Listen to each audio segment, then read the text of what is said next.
That afternoon, I was walking back to the office after lunch when I saw three men in navy suits standing around my desk. The glass walls reflected the cold light from my monitor, still on, and papers were scattered across the floor. One of them, wearing gloves, was checking my drawer. Another was photographing the screen. The third was flipping through my notebook. I stopped at the doorway, coffee still in my hand. They didn't even notice me until I asked what was going on. The oldest man turned around. His face was stern but not hostile. He said they were from internal audit, conducting a security compliance review. I asked why I hadn't received any notice. He glanced at the paper in his hand and said it was a special request from management. When I asked who had made the request, he hesitated for a moment, then read the name. Rachel Bloom. I heard every syllable clearly, like someone had just tapped the side of my cup. Rachel's desk was only a few seats away. When I looked through the glass, she was standing by the coffee station, chatting with a coworker, though her eyes kept drifting toward me. She didn't laugh, just pressed her lips together slightly, like someone savoring the results of a plan set in motion long ago. I took a slow breath, set the coffee down, and told the team they could continue. I'd cooperate fully. My heart wasn't racing, but a chill spread down my spine. Something had begun. I sat across from my desk and watched them move. The clicking of the camera, the sound of papers turning. Everything was too sharp, too deliberate. In my head, the last few days started piecing together like a puzzle. Monday's meeting, when Rachel questioned my data retention protocol. Yesterday afternoon, when she walked past my desk, glanced at my monitor and smiled. That knowing, artificial smile. I remembered the times she half-joked that the company needed someone more adaptable, someone who could handle risk better. I hadn't thought much of it then. Now I did. One of the auditors asked to check my computer. He browsed the folders, took notes, and asked a few questions about my project. I answered briefly, giving him everything he needed. As he nodded in thanks, I caught Rachel's reflection on the monitor, walking slowly past my desk again, her eyes landing on my screen. This time, she didn't hide it. I met her gaze without a word. Maybe that silence was what made her stop. I knew the procedure well. I used to be part of the cross-inspection team when I led data security. Surprise audits weren't uncommon, but they always had a trigger, a traceable cause. The odd thing was that audits like this usually targeted system anomalies, not individual employees, and certainly not me, someone known for following protocol to the letter. That's when it hit me. This wasn't random. Someone had planned it. The lead auditor looked up and asked if I had ever taken client data off the company server. I said no. Every access was logged and stored in the central system. He nodded, scribbled a few more lines, then turned back to his team. No one spoke after that. I heard the wall clock ticking, each second stretching the silence thinner. I didn't know what they were looking for, but my instincts told me it wasn't inside my computer. It was in someone else's mind. When they packed up and said they'd return later that afternoon to finalize the review, I stood up, thanked them, and stepped out. Rachel was by the coffee station, phone in hand, waiting. She looked up and said lightly, "I heard they're auditing your data cluster. Hope it's nothing serious." I looked her straight in the eye and said, "I hope so too." Then I walked away, leaving her in the faint scent of freshly brewed coffee. Outside the window, Seattle rain kept falling, long streaks of water sliding down the glass like unfinished lines of code. I leaned against the railing and stared at the wet parking lot below. It wasn't fear that made my hands tremble, but the realization that someone inside this company was willing to weaponize trust. And if they'd done that, I needed to be ready for what came next. I stood there for a few more seconds, listening to the rain tapping the glass, then returned to my desk. Everything looked the same, yet the room felt different. If you've ever been through it, you know, when someone invades your space, it's not just your belongings they disturb, but the quiet boundaries you built around yourself. I sat down, reopened my computer, and watched the code lines scroll, like nothing had happened. But I knew. After today, nothing would be normal again. If you're still listening, tell me where you are right now. Maybe you're driving or sitting alone in your office the way I was that day. I'm always curious where stories like this find their way. And if you believe, like I do, that calm defiance can stand against calculated deceit, don't forget to follow. Because what happened today was only the beginning. I met Rachel for the first time 2 years ago, during the new staff introduction meeting. She joined DataSage with an impressive reputation, having worked for a major tech company in California. When she walked into the room, Rachel carried a confident energy, a clear voice, a persuasive smile, and a presence that filled the space. She shook hands with everyone, remembered their names within minutes, and when it was my turn, her eyes lingered on me just a little longer. I still remember what she said that day, that she had read my report on user behavior analytics and was deeply impressed. I smiled and thanked her, never thinking that polite remark would be the start of something calculated. At first, Rachel came across as a driven and energetic coworker. She often stopped by my desk to ask about workflow details, to review a piece of code, or to discuss a test result. She said learning from someone better was the fastest way to grow. I didn't mind. In fact, I was glad someone showed genuine interest in the work I did. But a few months later, what I had taught her began appearing in meetings, not as notes of gratitude, but as if she had come up with everything herself. I realized it clearly during our first quarterly meeting. The project my team had spent 3 months developing was presented again, this time in Rachel's report with her name on the title. When our manager praised the thoroughness of the plan, she simply smiled, never mentioning the team that built it. I said nothing. I didn't want to make a scene. In this world, credit is always the first thing to fade when placed next to reputation. After that, everything began to shift. Rachel started showing up in meetings she wasn't invited to, saying she wanted to stay updated on progress. She began emailing our manager, CCing me, to comment on my reports, even when no one asked. Her feedback was often trivial, sometimes absurd, but enough to make me waste time clarifying. Each time, she'd laugh and say she only wanted to help make things perfect. I stayed quiet because I knew that silence bothered her more than any reaction. Once, in a short meeting, Rachel stood at the whiteboard presenting her idea to improve the customer data management system. When the manager asked what the proposal was based on, she quoted directly from an analysis I'd written the week before, almost word for word, just changing a few terms. I looked at her, but she didn't look back. After the meeting, she came to my desk, put a hand on my shoulder, and said I was her inspiration. I couldn't tell if it was flattery or mockery. Rachel had a gift for words. She knew how to make people believe she always understood what truly mattered. She joked at the right moments, praised the right people, and when it suited her, she could appear perfectly humble. I heard a few colleagues say she might replace me one day. I didn't care. I never worked for titles, only for the sense of purpose that came from solving hard problems. But for Rachel, that was never enough. She wanted more: recognition, visibility, to be seen at the center of everything. I started noticing the change in her eyes whenever I was praised. Each time the manager gave me a new project, Rachel would smile, but there was something cold behind it. She began pointing out my small mistakes in meetings, sometimes real, sometimes exaggerated. She'd say I was talented but too closed off, unwilling to share, not adaptable enough for the team. I knew she was setting something in motion, but I stayed silent. I've always believed the truth eventually speaks, as long as you don't rush to defend it. But it didn't stop there. Rachel became close with one of the newly appointed young directors. They often had lunch together, and just a few weeks later, she was assigned to the data security project I was leading. She joined as a support member, but I knew she was there to watch.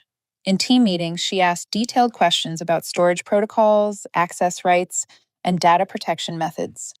At first, I thought she was genuinely curious, until I realized she was writing everything down, not to learn, but to keep records. Over the next few weeks, the atmosphere in the team grew tense. A few coworkers told me Rachel had been asking about how I handled sensitive data, even requesting to review parts of my source code. She said she wanted to understand my approach to risk management. I knew she was collecting fragments, small pieces she could later use for something larger. I just didn't know when she'd make her move. That evening, after everyone had gone home, I glanced over at Rachel's desk. Her screen was still on, showing a spreadsheet packed with dense lines of data. I stepped closer, just enough to read the file name.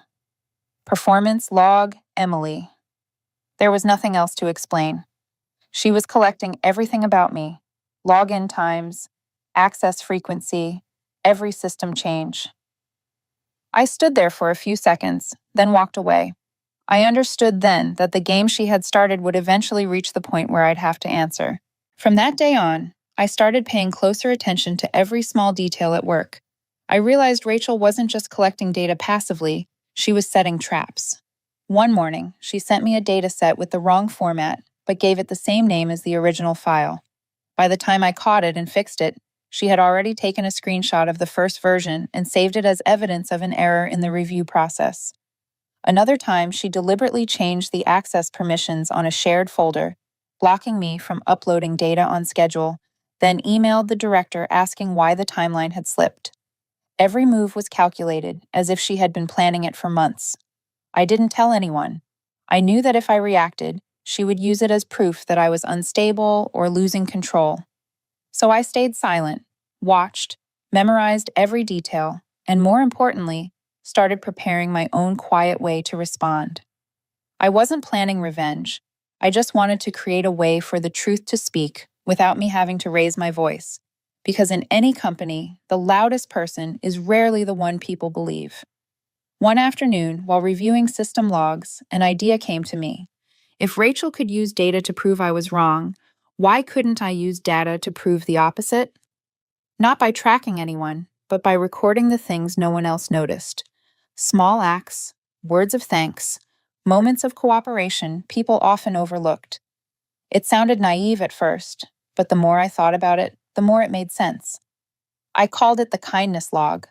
I created a separate table in the internal system. Each time someone said thank you, each time someone helped a teammate, I recorded it. Not full names, just enough to recognize them. A simple line. DC, stayed late to debug a script. AH, helped resolve a client ticket. Small actions, unnoticed by most, yet they shaped the air we worked in. I had no intention beyond staying grounded, but as the list grew, I realized I was building something more meaningful than I'd expected. After a few weeks, the data sheet grew longer. When I looked through it, I noticed something strange. Certain initials appeared again and again. People I saw every day, the ones who quietly kept things running. And then there were others, names that never showed up, not because they didn't work, but because they left no trace of kindness. Rachel was one of them. Not a single line carried her initials, not one act worth recording. I never meant for anyone to see the kindness log, but another thought began to form in my mind. If someone ever accused me of something I didn't do, I wouldn't need to defend myself. I'd let the data speak, the kind of data no one expects. Rachel must have sensed that I wasn't reacting the way she'd hoped. She began to push harder. During meetings, she slipped in questions designed to corner me, casually referencing errors only an insider would know. She'd pretend to ask about the processes I managed, making sure everyone else could hear. I answered slowly, precisely, leaving no gaps. She smiled, nodded, but her eyes couldn't hide the frustration. One late evening, I stayed in the office to finish the month-end report. As I stood to make coffee, I noticed Rachel was still there too. She was in the empty conference room, the light from her screen casting harsh shadows on her face, so different from her polished daytime charm. She was studying something intently, typing quickly, deleting, typing again. I slowed my steps, careful not to make a sound. The door was slightly ajar, enough for me to read the file name on her screen. Internal Report, Ethics and Compliance Review. She was writing an official report, and my name was in it. I left the office without a word. Outside, the streets were quiet, windows glowing faintly in the drizzle. I walked slowly, the same question looping in my head. What did she want? Reputation? Power? Or simply the satisfaction of watching someone else fall? Whatever it was, I knew she was close to making her final move, and if that was true, I had to be ready for mine.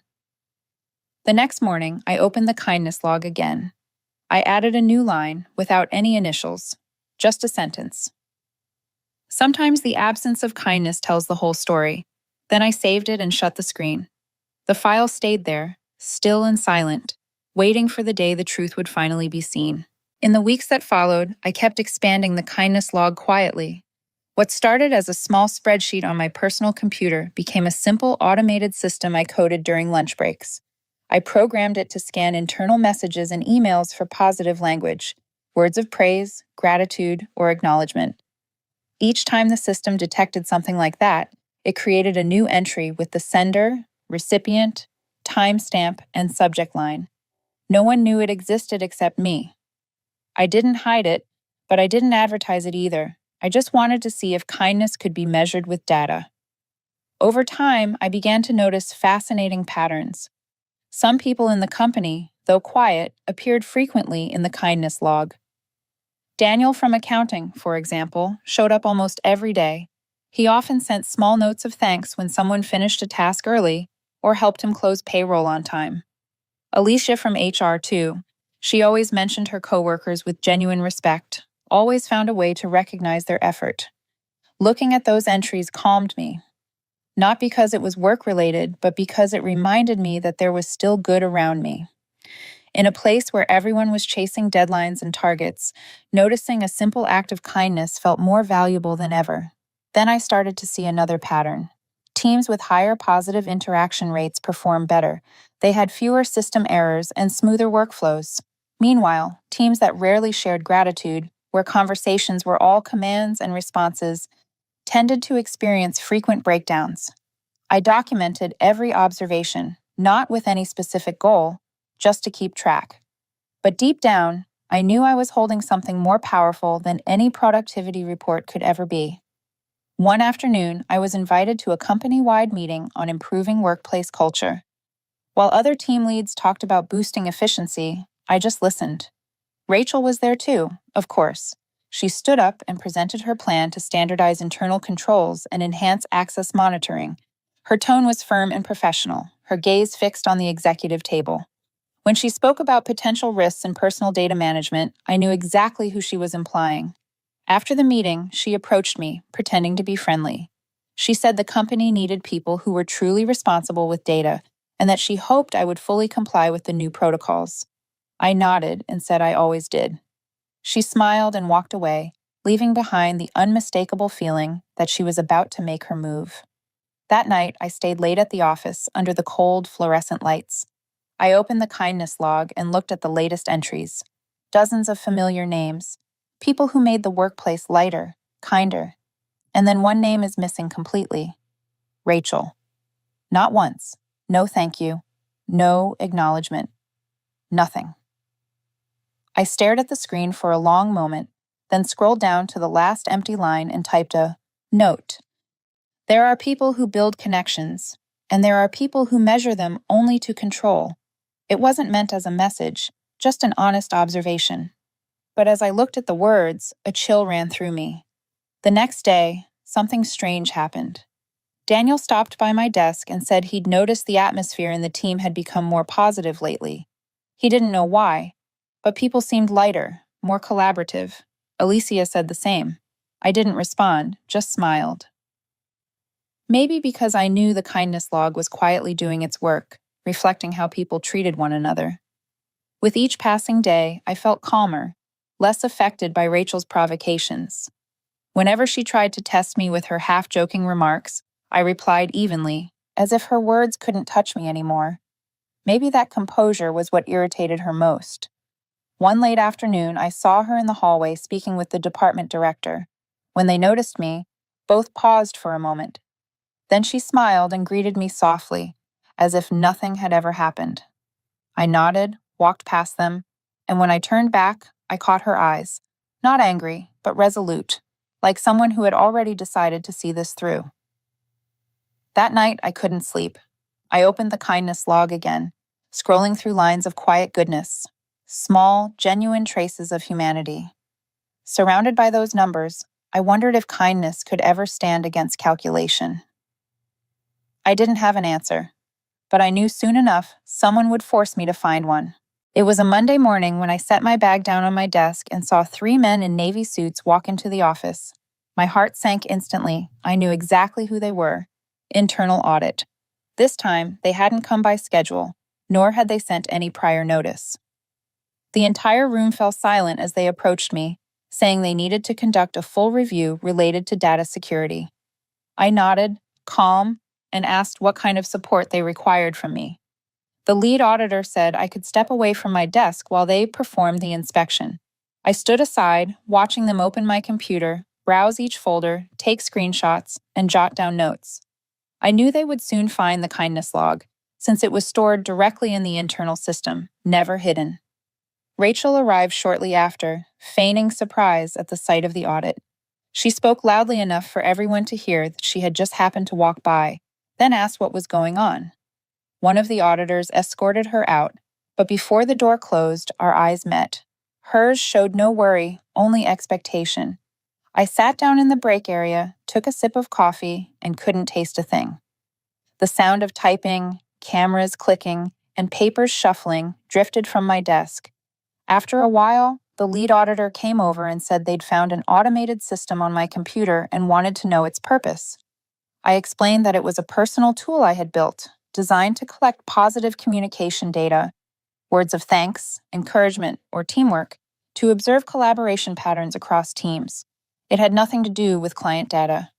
He frowned, asked a few more technical questions. I answered clearly, providing the code, test reports, and everything transparently. They exchanged glances without saying a word. One of them returned to my computer and opened the kindness log file. The room grew strangely quiet.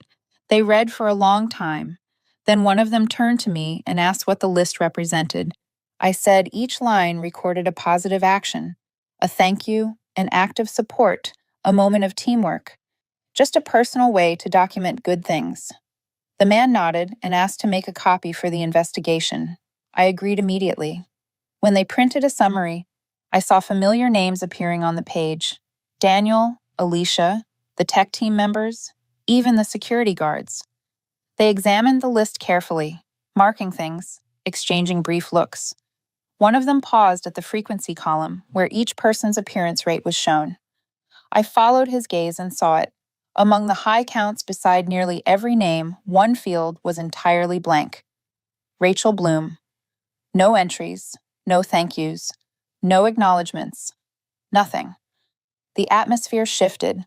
One of them looked at me and asked if I had intentionally excluded anyone from the system. I said no, not at all. The data was recorded automatically, based purely on the language used in internal messages.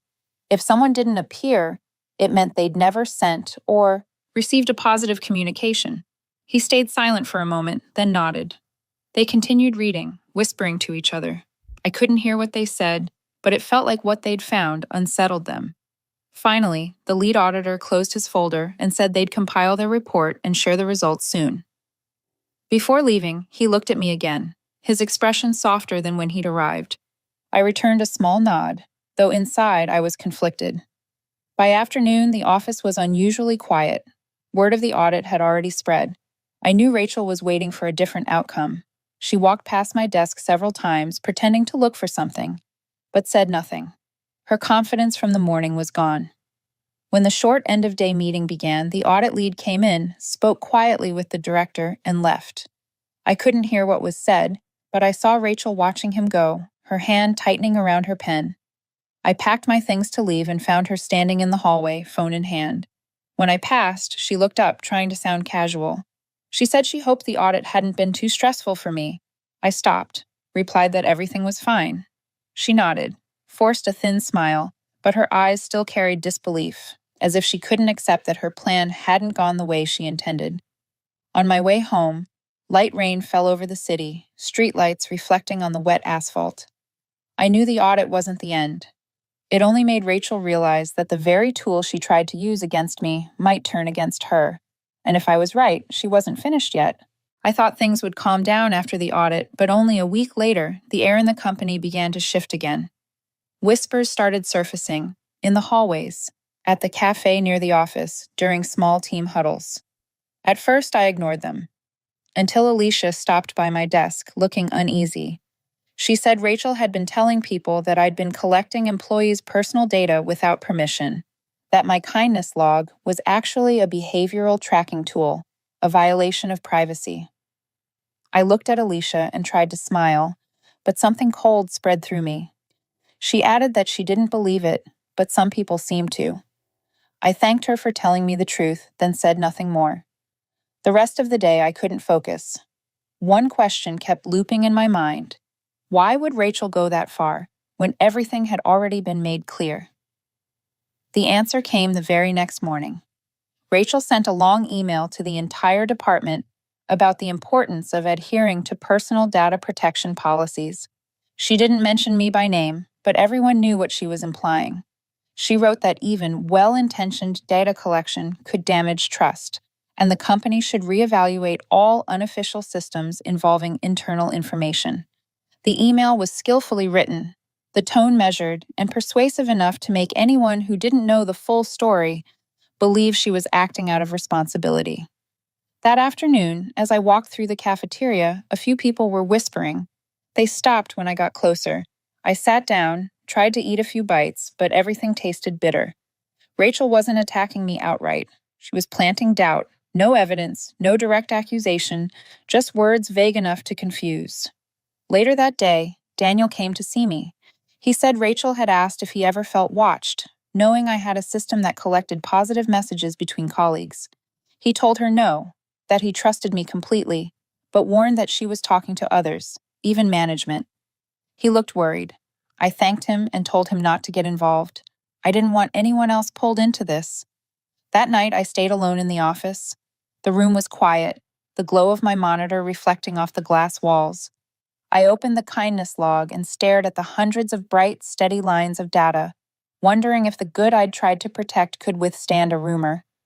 I thought of Rachel's eyes in the hallway last week, the confidence gone, replaced by something deeper, more stubborn. Maybe she couldn't stand losing, or maybe she just needed someone to blame for her own failures. The next day, I noticed people acting differently. Some greeted me half-heartedly, others avoided eye contact. During the project update meeting, the director no longer sounded as relaxed as before.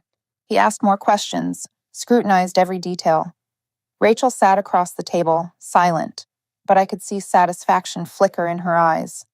That afternoon, she stopped by my desk, her tone almost casual.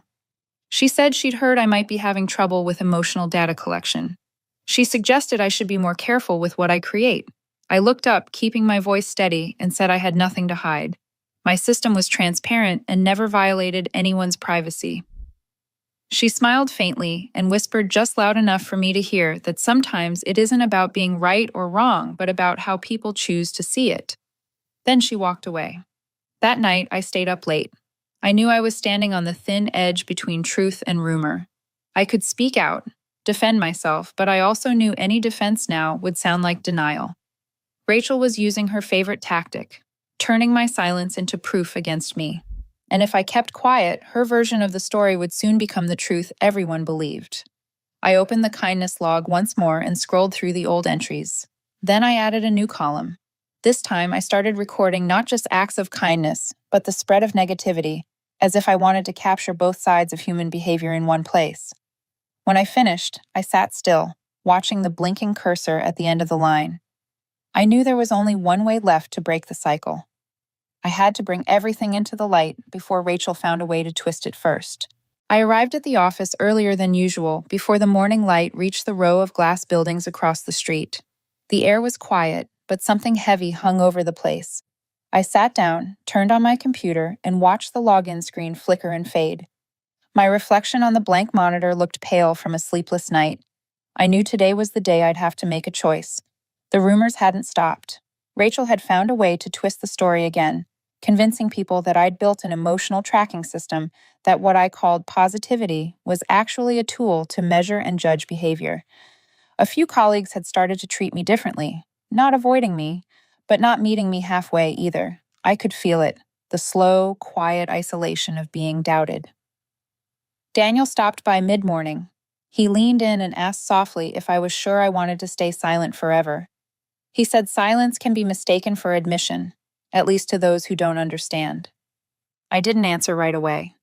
He looked at me, worried, and added that sometimes the only way to protect the truth is to speak it before someone else twists it. I sat there, listening to the hum of the air conditioner, then nodded. He didn't say anything more, just tapped the back of my chair gently before walking away. That afternoon, I opened a new email and typed the subject line: personal project, transparency, and consent. I wrote briefly, clearly, no justification, no blame. I explained that the kindness log was a personal tool designed to observe patterns of positive collaboration across teams. The data it collected was fully public within the internal system, never touching private information, and its only purpose was to highlight acts of appreciation and cooperation among colleagues. I added that if anyone felt uncomfortable being included, they could request to have their name removed at any time, no questions asked. Finally, I thanked everyone for their constant collaboration, for believing that a workplace is built not only by results, but by how we treat one another. I read the email once more. Every line was honest. There was no defense, only clarity. When I hit send, it felt like setting down a weight I had carried for far too long. The first reply came faster than I expected. Alicia wrote that she hadn't known I was doing this, but thought it was the most meaningful thing anyone had done for the company. Then came Daniel's message, short but sincere. Don't stop. We need this. More followed. Some people said they had once seen their own thank you messages reflected in the system and felt recognized for the first time. Others said the kindness log made them notice small, valuable actions they'd overlooked. By the end of the day, I had dozens of replies, messages of gratitude, support, even surprise. A few asked how they could create a version for their own teams. I read every email carefully, feeling something in me ease for the first time in weeks.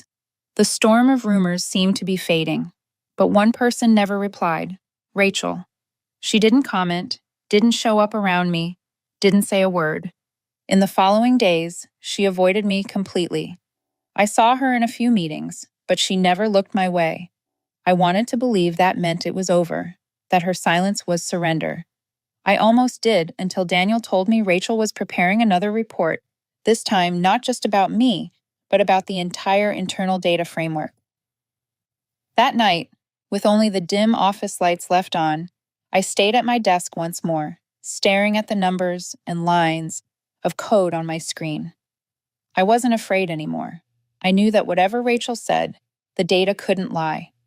Numbers don't take sides. They only reflect what's real. And when the truth finally surfaces, no one can hide behind words forever. I turned off the lights and stepped outside. The city was still alive, headlights gliding over rain-wet streets. I walked slowly, tired but calm. I might not control what comes next, but at least I had let the truth speak before someone else tried to silence it. 2 weeks after I sent the transparency email about the kindness log, the atmosphere in the company had changed completely. People talked more. Gratitude surfaced naturally in meetings, and someone even left handwritten notes to thank their teammates. I hadn't imagined something I built could ripple through the office like that. But the peace on the surface was only an illusion. Beneath it, I could feel tension gathering, quiet but sharp, like a current waiting to break. On Friday morning, I received an urgent meeting invite from the director. The subject line read, Internal Security and Cultural Review. All team leads were required to attend, including me and Rachel. I knew right then this was where everything would unfold. The conference room on the 14th floor was large and cold. On the screen at the front, the company logo glowed above the title, Data Ethics and Culture Review. Everyone sat around the table in silence, the air filled only with the hum of the air conditioning and the faint rustle of paper. The director opened with a brief statement. The purpose of this meeting, he said, was to clarify the recent concerns surrounding internal data collection and to review the impact of ongoing cultural initiatives. Then he turned to me and asked me to begin. I stood without notes, looking directly at the room. I explained why I had created the kindness log, that it began as a personal experiment to regain faith in my workplace after months of tension. I described how the system filtered positive interactions and emphasized that it never accessed private data. I spoke briefly, calmly, and stopped once I saw everyone understood. The director thanked me, then turned to Rachel. She rose, composed and steady, her voice soft but clear. She said she fully supported building a positive environment, but worried that the kindness log might unintentionally capture private information people hadn't agreed to share. She added that such data, if misused, could erode trust and even be exploited by someone with bad intentions. People nodded thoughtfully. Her words sounded reasonable, crafted to seem protective rather than vindictive. The director stayed silent for a moment, then gestured for the internal audit team to present their findings. The lead auditor stood, opened his laptop, and connected it to the display. Charts and summaries filled the screen, data drawn from the kindness log they had analyzed over the past weeks. Hundreds of entries compiled into clear statistics. More than 130 employees recognized over 18 months, 740 positive acts recorded. Gestures like offering help, resolving issues under pressure, staying late to assist a teammate, or simply saying thank you. Then the auditor switched to the next slide. A frequency chart appeared, showing how often each employee's name occurred. Most bars were tall and balanced across departments, but at the very bottom, one column stood blank. The name beside it read, Rachel Bloom. No one spoke for several seconds. The air seemed to slow. Rachel didn't move. The director tilted his head and asked the audit team to confirm that the data was accurate. They nodded. He waited another moment, then said quietly but firmly that sometimes numbers speak louder than people. Rachel tried to recover. She said that her absence from the data didn't prove anything. Not everyone expresses appreciation through messages or written notes, and she preferred to focus on results rather than social gestures. Her tone stayed controlled, but the edge in it was unmistakable. The director nodded thoughtfully, then asked if focusing on results had perhaps made her forget that working with people is part of the result. Rachel said nothing. The auditor continued. He reported that their review had found no privacy violations, no breaches of personal data, and that the kindness log had actually improved morale and productivity across multiple teams. Several departments had even started developing their own versions of the system, inspired by its effect. The director looked around the room and said the company had always encouraged innovation that built culture. But what mattered most was how people responded to others' success. His eyes rested briefly on Rachel. He didn't need to say more. Everyone understood. The meeting ended in silence. As people stood up, Rachel stayed seated for a long moment, staring at the dark screen ahead. I didn't see anger in her face, only a hollow kind of disbelief. Maybe she hadn't expected that the same data she meant to use against me would end up exposing her instead. That afternoon, the director called me into his office. He said the kindness log would be expanded company-wide as a pilot project and that I would lead it. He also mentioned Rachel would be reassigned to the technical division, where she could focus on individual work without participating in cross-team initiatives. His tone wasn't punitive, just measured, like he was restoring balance after a storm. When I left his office, I passed by the open workspace. Rachel was gathering a few files, her eyes fixed on the desk. I thought about saying something, but stopped myself. Some things don't need words. The data had already spoken for itself. I came back to my desk that Monday morning without the heaviness that used to follow me through the door. People greeted me with ease. A few stopped to ask how they could build a system like the kindness log. I showed them, step by step, holding nothing back. It didn't feel like mine anymore. It belonged to everyone now, a shared space where people learned to recognize each other's worth in the simplest form, kindness. A company-wide announcement arrived from the director later that week. DataSage would officially launch a program called Human Metrics, a project designed to record and encourage positive behavior in the workplace. I was named lead. When I read the message, I sat still for a long moment, not from pride, but from relief. Everything had gone farther than I ever intended. What started as a personal idea had become something real, something that mattered. Rachel still came to work, but on another floor, in the technical division. We rarely crossed paths. Occasionally, I'd see her in the elevator. Her face was calm, her eyes steady, not avoiding, but not seeking conversation either. We'd nod politely, like two people who once knew each other well but had outgrown the need for words. I didn't hate her. Maybe, in her place, cornered by comparison and expectation, I might have lost my balance too. One late evening, as I was about to shut down my computer, an email arrived. No signature, no introduction, just a plain subject line. I didn't need to guess who it was from. She wrote that she'd read the kindness log expansion report and seen the feedback from others. She said maybe I'd been right, that data really could reflect truth even when people refused to see it.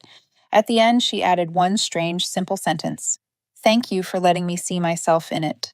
I didn't reply right away. I sat there, the monitor's light spreading faintly across the desk. Her words took me back to the first time I saw her, standing in that introduction meeting. Confident voice, unshakable presence. Now her tone was different, not echoing through a boardroom, but soft, almost like a confession. In the days that followed, I kept my old habit of staying late. I'd sit before the screen, open the kindness log, and scroll through those small, overlooked records of decency.